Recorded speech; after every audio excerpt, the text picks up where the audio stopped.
Assalamualaikum warahmatullahi wabarakatuh. Perkenalkan, nama saya Risa Nufarida dari Perbandingan Mazhab dan Hukum semester 4B. Di sini saya akan membuat video mengenai review materi yang sudah diberikan sebelumnya dari matkul Hukum Tata Negara. Video ini dibuat untuk memenuhi tugas ujian tengah semester.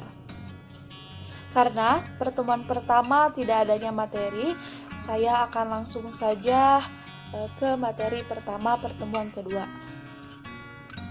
Sebelumnya saya mohon maaf bila ada suara-suara yang tidak enak didengar dikarenakan rumah saya berhadapan langsung dengan jalan raya provinsi.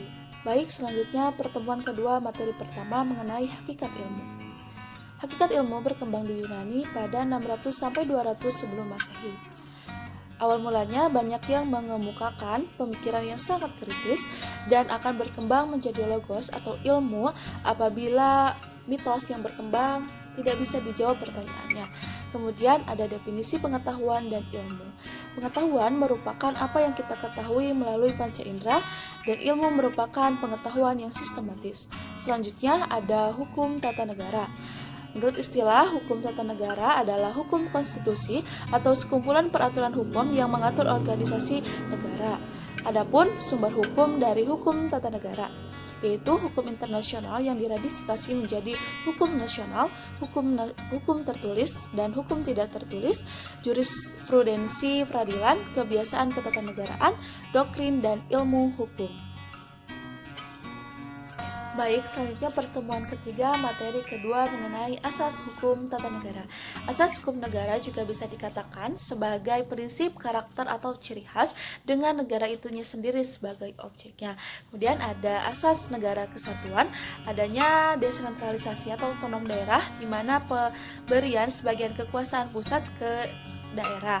Kemudian ada dekonsentralisasi, yaitu penyerahan atau pelimpahan kekuasaan pusat ke daerah, dan yang terakhir adanya tugas-tugas pembantu. Kemudian ada asas demokrasi, di mana penyelenggaraan kekuasaan berasal dari rakyat dan penyelenggaraan kekuasaan secara bertanggung jawab. Kemudian adanya partisipasi langsung atau tidak langsung, adanya pemilu, kebebasan dijadikan hak-hak dasar. Adapun menurut Abraham Lincoln, yaitu dari rakyat, oleh rakyat, dan untuk rakyat. Kemudian ada ciri negara hukum, yaitu adanya jaminan HAM, badan kehakiman bebas atau mandiri, adanya pemilu yang bebas, kebebasan menyatakan pendapat, dan kebebasan berserikat, dan pendidikan kewarganegaraan. Kemudian ada bentuk dari negara hukum, dibagi menjadi dua, yaitu negara hukum formal dan negara hukum material. Selanjutnya pertemuan keempat materi ketiga mengenai bentuk negara. Yang pertama ada bentuk negara kesatuan. Adanya vertical management di mana sistem lebih terpusat, seperti contohnya Inggris dan Jepang yang menganut sistem kerajaan dan kekaisaran. Yang kedua adanya central representative di mana sistem terpusat tetapi lebih ke representatif negara lain seperti negara Swedia, Spanyol dan Denmark. Ketiga, ada unification model atau penyatuan atau integrasi seperti contohnya di negara Belanda. Dan yang terakhir adanya mixed model atau juga bisa dikatakan sebagai sistem campuran seperti contohnya di negara Prancis. Kemudian ada bentuk negara bagian atau federal state, di mana adanya perasaan sebangsa di negara kesatuan politik yang hendak membentuk federasi, dan yang terakhir adanya keinginan untuk membentuk ikatan yang terbatas.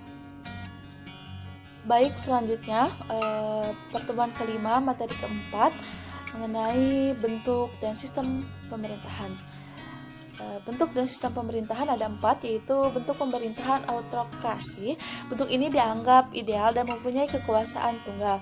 Selanjutnya ada bentuk oligarki. Bentuk pemerintahan ini dijalankan oleh beberapa orang. Selanjutnya ada monarki, yaitu kekuasaan dipegang oleh satu orang atau raja dan dipegang sepanjang hayatnya. Dan yang terakhir ada sistem pemerintahan republik, di mana dijalankan berdasarkan kedaulatan rakyat atau kembali kepada kehendak rakyat.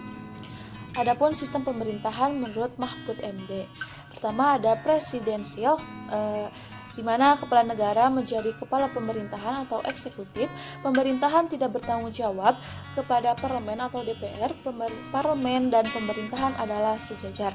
Kemudian ada menteri-menteri diangkat dan bertanggung jawab kepada presiden. Dan yang terakhir, eksekutif dan legislatif sama-sama kuat. Selanjutnya, materi mengenai negara autokrasi dan demokrasi. Pertama, negara autokrasi, di mana negara ini lebih kekuasaan tunggal. Sistem ini membatasi pihak-pihak lain atau hanya partai atau pihak-pihak yang berkuasa yang boleh ikut serta. Dan tentunya dengan optimisme mereka dalam hal kekuasaan, mereka mengumpulkan sebanyak mungkin taler untuk memegang suatu negara. Contoh, beberapa negara yang menganut sistem negara autokrasi yaitu Parisme Italia, Nazisme Jerman, Komunisme Uni Soviet. Kedua, ada demokrasi modern.